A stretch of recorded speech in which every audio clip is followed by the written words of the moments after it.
Bonjour et bienvenue sur ma chaîne YouTube. Dans cette vidéo, je vais vous parler de 8 produits soins visage qui m'ont donné des boutons en 2023. En fin d'année ou à la fin de chaque saison, j'essaie de faire un état des lieux de tous les produits que j'ai pu utiliser et vraiment faire le bilan en les mettant dans différentes catégories, ceux qui ont fonctionné, ceux qui n'ont rien apporté, ni de positif ni de négatif, ceux qui ont empiré ma peau, ceux qui étaient trop chers pour le résultat donné et aussi ceux qui m'ont donné des boutons. Et dans cette catégorie, j'essaie de voir si je peux trouver la raison de ma sensibilité à ces produits. Parfois c'est possible, parfois ça n'est pas possible. Mais en tout cas, faire cela me permet d'éviter de racheter des produits qui risquent de me causer les mêmes problèmes. Je ne sais pas pourquoi je n'ai pas eu l'idée de faire ce type de vidéo plus tôt, parce que c'est quelque chose que je fais chaque année dans ma tête, mais aujourd'hui je partage ça avec vous et peut-être que ça vous aidera aussi à faire le bilan des produits que vous avez utilisés et d'éviter de perdre votre argent dans vos prochains achats. Alors on commence avec le premier produit. Il s'agit du nettoyant visage à l'acide salicylique de la marque The Inkey List. Alors c'est un produit que j'ai utilisé l'hiver dernier quand je suis partie en vacances. D'habitude j'utilise un masque à base d'acide salicylique de la marque The Ordinary. Mais bien que j'aime le résultat que donne ce masque, je trouve qu'il n'est vraiment pas très pratique. Ça prend du temps à le rincer. Et lorsqu'on est en vacances, on veut quelque chose d'efficace et de rapide. Donc je me suis dit que j'allais utiliser le nettoyant visage à la place. Et en fait, ça ne m'a pas aidé. Au contraire, ça m'a donné des boutons. Alors je précise que à chaque fois que j'utilise un nouveau produit dans ma routine, en général, je l'introduis seule. Ce qui veut dire que j'avais une routine qui était stable, avec des résultats habituels, c'est-à-dire un acné sous contrôle. Et en commençant à utiliser ce produit, j'ai vu de plus en plus de boutons. Je n'ai pas tout de suite pensé que c'était dû à ce produit. Je me suis dit que ma peau avait peut-être une période où elle avait un peu plus de boutons. C'est possible, ça arrive. Mais en continuant à l'utiliser, les boutons continuent à être là encore et encore et encore. Du coup, j'ai arrêté ce produit, les boutons sont partis, je l'ai réutilisé, ils sont revenus, je l'ai arrêté, ils sont partis. Conclusion, ce produit est le problème pour ma peau. L'ingrédient actif principal est l'acide salicylique, mais c'est un acide que certes ma peau ne supporte pas dans des toners ou des sérums ou des crèmes que je pose sur ma peau et que je laisse plusieurs heures. Mais dans des masques, dans des nettoyants visage, c'est un ingrédient que j'ai déjà utilisé plusieurs fois avec cette même concentration. Donc pour moi, l'acide salicylique ne peut pas être le problème dans ce produit. Il y a d'autres ingrédients, c'est un gel nettoyant, donc ça peut être un ingrédient nettoyant qui a causé ce problème sur ma peau, je ne peux pas en être sûre. Concernant le reste de mon avis sur ce produit, alors je n'ai pas du tout aimé la texture, c'est une texture gel mais qui est plutôt gel liquide. Du coup quand vous l'appliquez sur le visage, ça ne mousse pas du tout et on dirait une texture gelée, c'est-à-dire qu'on ne sent pas... C'est-à-dire que ça n'a pas de consistance quand vous l'appliquez sur le visage et personnellement, je trouve ça très désagréable. Donc, je n'ai pas aimé la texture.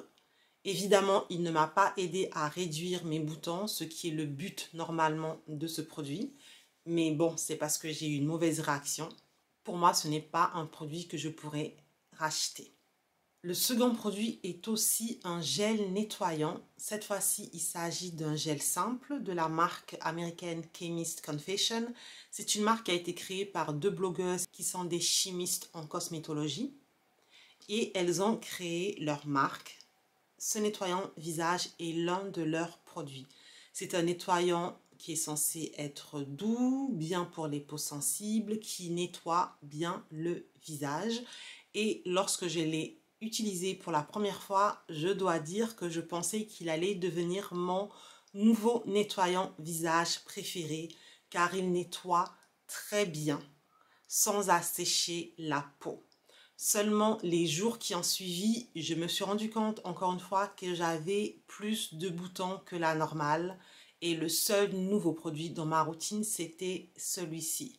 Encore une fois, je l'ai arrêté, je l'ai réintroduit dans ma routine, je l'ai arrêté, je l'ai réintroduit dans ma routine plusieurs fois parce que je voulais tellement pas qu'il soit la cause de mes boutons, mais il est la cause de mes boutons. Pourquoi? Je ne sais pas. Je dois dire que j'ai constaté ces dernières années que j'ai eu des boutons de plusieurs gels nettoyants. En dehors de ces deux-ci, j'ai eu une réaction similaire avec le gel nettoyant de la marque Crave Beauty, qui est aussi censé être un gel nettoyant doux et bon pour les peaux sensibles. Ce que ces gels nettoyants ont en commun, c'est qu'ils n'utilisent pas l'ingrédient nettoyant sulfate qui est détesté en cosmétique en ce moment. Pour moi, c'est plus du marketing qu'autre chose. Mais du coup, beaucoup de marques l'ont enlevé de leurs produits nettoyants et l'ont remplacé par d'autres détergents qui sont censés être plus doux. Je dis bien censés être plus doux parce que est-ce qu'ils ont vraiment été testés? Je ne sais pas. En tout cas, en regardant la liste d'ingrédients de ces deux produits plus celui de Crave Beauty, j'ai vu que les détergents utilisés étaient différents à chaque fois. Donc je ne peux pas dire, ah, probablement que c'est cet ingrédient qui cause problème. Je ne sais pas. Mais en tout cas, les nouveaux ingrédients détergents utilisés dans des produits nettoyants sans sulfate ont tendance à me causer plus de problèmes que l'ingrédient sulfate utilisé dans les gels nettoyants avec sulfate. C'est ma conclusion. Dernièrement, j'ai deux produits de marque française sans sulfate, de produits nettoyants qui ne me causent pas de problème. Mais lorsque j'ai un problème avec un gel nettoyant, c'est toujours un gel nettoyant qui est sans sulfate. Donc dorénavant, j'essaierai à l'avenir de trouver des gels nettoyants avec du sulfate car ma peau semble mieux apprécier cet ingrédient. Malheureusement, ce produit, pour moi, c'est non, je ne peux pas le racheter. Mais si vous voulez l'essayer, n'hésitez pas. En tout cas, il est efficace et il fait ce qu'il dit. Sauf que sur ma peau, il me donne des boutons. Et si vous n'êtes pas nouvelle sur cette chaîne, vous devez déjà savoir, mais je le rappelle quand même, que j'ai une peau qui est plutôt grasse, qui est à tendance acnéique et qui est en même temps hypersensible. Alors, hypersensible, ça veut dire plusieurs choses. Certaines peuvent avoir des rougeurs, certaines peuvent avoir la peau qui gratte, certaines peuvent avoir la peau qui chauffe et certaines peuvent avoir des petits boutons ou des boutons qui ressemblent à de l'acné. Dans mon cas, la plupart du temps, j'ai des boutons qui ressemblent à mon acné habituel, mais j'en ai plus et j'en ai plus longtemps.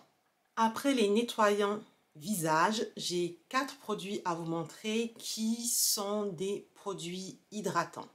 Je vais commencer par une crème hydratante et il s'agit de la marque Bioderma Créaline Défensive Riche que j'ai utilisée pendant plusieurs années sans souci jusqu'à l'été dernier où je suis allée la racheter en parapharmacie et je me suis rendu compte qu'elle était un peu différente. Le packaging et le nom a un petit peu changé. Je l'ai achetée, je l'ai utilisée et elle m'a donné des boutons alors que c'était une des rares crèmes hydratantes qui ne me causait pas de boutons. Il y a quelque chose dans les crèmes hydratantes que ma peau ne supporte pas, même lorsque la liste d'ingrédients semble être la plus simple possible et je n'arrive pas à savoir ce que c'est. Donc les crèmes hydratantes et moi, c'est vraiment jouer à la roulette russe.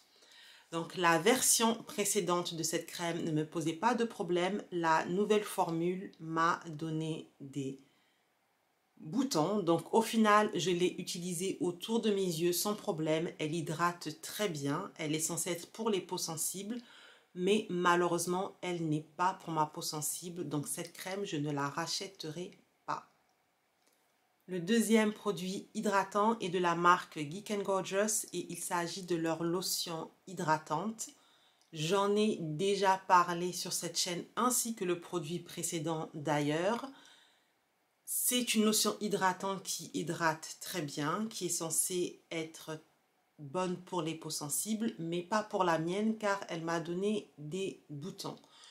Ce que je suspecte avec cette lotion hydratante, c'est l'ingrédient uréa que l'on retrouve dans la liste d'ingrédients.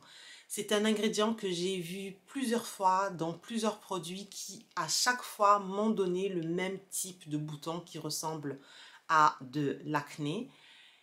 Et même lorsque je le vois en petite quantité, c'est-à-dire que dans la liste d'ingrédients, il est assez bas, peu importe, ce produit me donne des boutons. Les autres ingrédients qui sont contenus dans ce produit sont des ingrédients que j'ai souvent vus dans des produits qui ne m'ont causé aucun problème. Mais il y a l'uréa. Je n'avais pas fait attention. Je dis uréa, mais en français c'est urée. Je n'avais pas fait attention à cet ingrédient quand je l'ai acheté. Malheureusement, au final, j'ai utilisé ce produit sur mon cuir chevelu et ça hydrate très bien. C'est un bon produit que je peux recommander à partir du moment où vous n'avez pas de réaction sensible ou d'allergie. Je ne sais pas ce que c'est, mais il y a quelque chose qui ne va pas entre moi et l'uréa. Sinon, c'est un bon produit. Là, c'est l'ancien packaging, mais maintenant, il vient sous forme de spray, ce qui est plus pratique. Donc, je n'ai pas gâché ce produit. Il a fini sur mon cuir chevelu qui l'a apprécié, mais pas mon visage. Le troisième produit dans cette catégorie de produits hydratants apaisants est un produit dont j'ai parlé très récemment. Il s'agit de la marque coréenne Skin 1004 Madagascar, l'ampoule au Centellia asiatica. Donc je ne vais pas rester longtemps sur ce produit car j'en ai déjà parlé. Il m'a donné des boutons. D'après les ingrédients donnés par la marque qui n'a pas l'air d'être une liste complète d'ingrédients, je l'explique dans la vidéo précédente, mais d'après cette liste, il n'y a rien qui ne me paraît suspect. L'ingrédient Centellia asiatica est un ingrédient que j'ai testé dans d'autres produits après avoir utilisé celui-ci et les autres produits ne m'ont pas donné de boutons. Donc, il ne semble pas que ce soit l'ingrédient Centellia asiatica.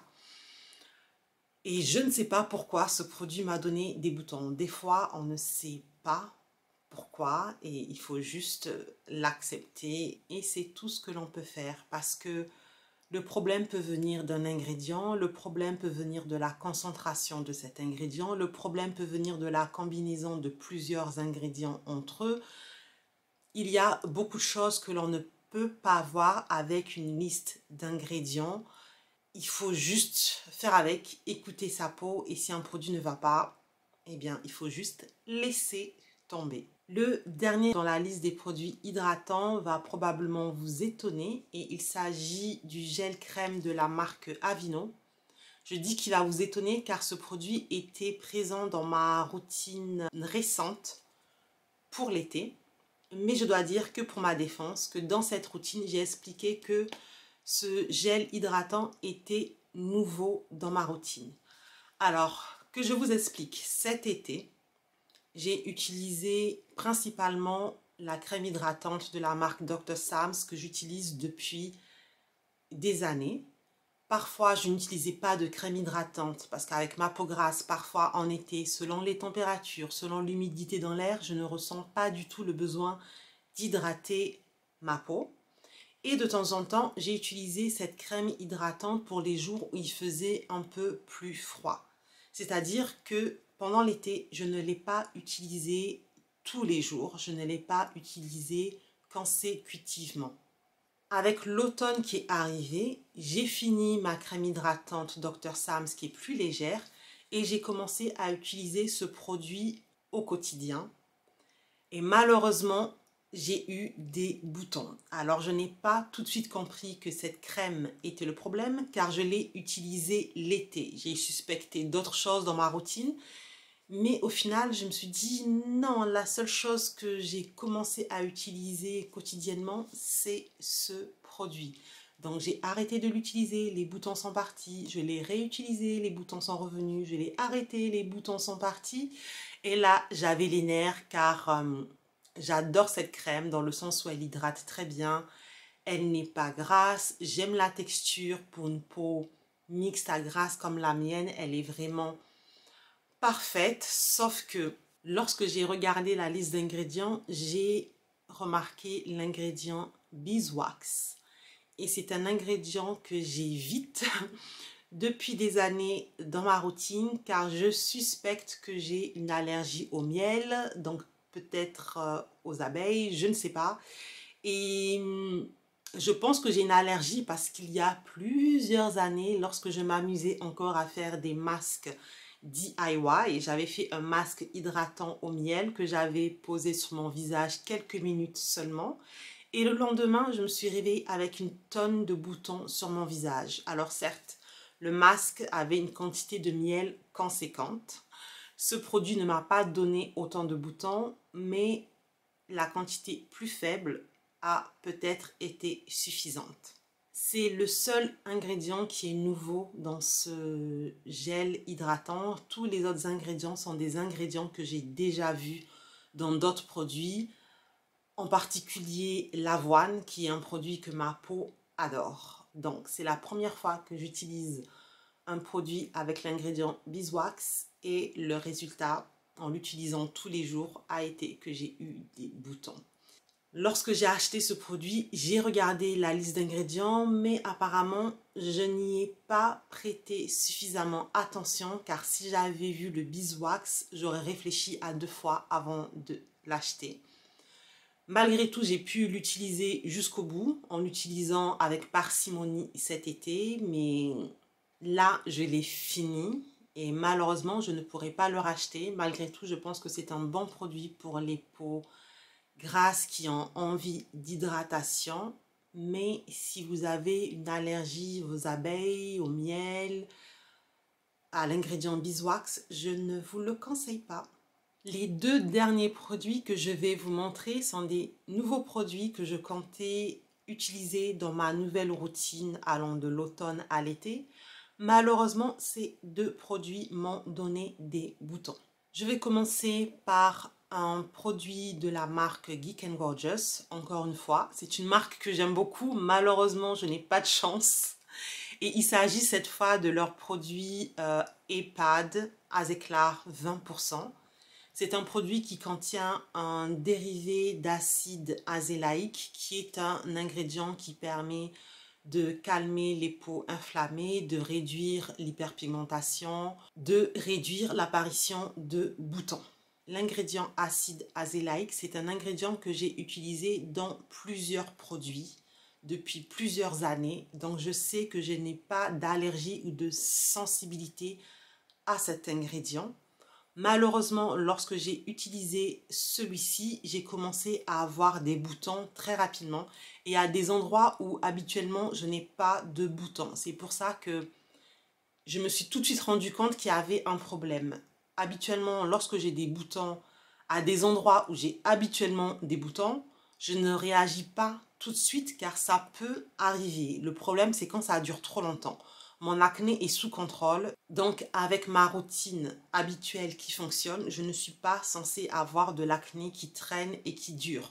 Donc malheureusement, après plusieurs essais avec ce produit, à chaque fois j'ai eu des boutons et en arrêtant de l'utiliser, les boutons sont partis. J'ai vu pas mal de youtubeurs qui ont la peau sensible, qui l'ont utilisé et qui n'ont eu aucun problème avec ce produit. En fait, je n'ai vu personne qui a eu de mauvaises réactions avec ce produit. Malheureusement, ce fut le cas pour moi. Donc, j'en conclus que l'ingrédient acide azélaïque est adoré par ma peau, mais ce dérivé ne l'est pas. J'ai regardé aussi les autres ingrédients et il n'y a rien de nouveau dans la liste d'ingrédients. Donc, malheureusement, ce n'est pas un produit que je peux continuer à utiliser. Mais c'est un produit qui est adoré par beaucoup. Le dernier produit dans cette liste de produits qui m'ont donné des boutons en 2023, c'est le sérum multipeptide plus peptide de cuivre de la marque The Ordinary. Le peptide de cuivre, c'est un ingrédient que je veux introduire dans ma routine depuis longtemps, mais je prends mon temps quand je change de routine. Petit à petit, j'introduis tel et tel nouveau produit dans ma routine. Cette année, il était temps de commencer à tester cet ingrédient. Malheureusement, je l'ai utilisé. Et les premiers jours, quand je dis les premiers jours, c'est vraiment 1, 2, 3 jours, ma peau a bien réagi et au matin, ma peau était plus rebondie, vraiment plus souple. Et pourtant, je n'ai pas une peau sèche, mais j'ai vu une différence. Maintenant, clairement, je n'ai pas pu voir de différence à long terme car j'ai dû rapidement l'arrêter car j'ai eu plus de boutons qu'habituellement. Alors au début, je me suis dit que c'était probablement dû à l'ingrédient cuivre de peptide que je n'avais jamais utilisé avant. Mais en prenant le temps de regarder la liste d'ingrédients que j'avais regardé mais apparemment pas avec assez de soin, je me suis rendu compte que dans cette liste, il y avait l'ingrédient uréa dont j'ai parlé précédemment qui me cause des problèmes à chaque fois que je le retrouve dans un produit, même à petite dose. Donc, pour l'instant, je ne peux pas être sûre, mais je pense que c'est cet ingrédient qui a causé des problèmes à ma peau. Normalement, les cuivres de peptide sont connus pour être calmants pour la peau, pour l'apaiser. Donc, j'ai espoir que ce ne sont pas les cuivres de peptides qui m'ont donné des boutons. La seule façon pour moi de le savoir est de tester un autre sérum avec cet ingrédient et cette fois-ci sans l'ingrédient uréa. J'ai déjà acheté un nouveau sérum mais je ne l'ai pas encore testé. Donc, à voir ce que ça va donner. C'est un produit qui est aimé par tout le monde. Vraiment, il n'a que des avis positifs. C'est l'un des produits de la marque The Ordinary qui est le plus cher.